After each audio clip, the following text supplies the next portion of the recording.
ପାଇଲ କୋଉଠୁ? ଶାଗ ଜାଗାରେ ଆମେ ଦେଖିକି ବହୁତ ଦିନ ଦେଖୁଥିଲୁ। ଆମେ ଏଥିରେ ଉଣ୍ଡାଳ ସୁବିଧା ମିଳୁନଥିଲା ଶାଗ ଜାଗାରେ ଥିଲା।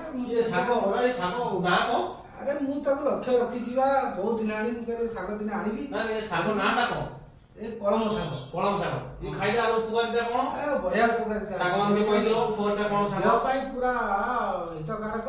ଭଲ ଇଏ ମାନେ ତମର ବ୍ରେନ୍ ଆଉ ତମ ଆଇଜି ଉପରେ ଭଲ ପ୍ରେସର କରିବ।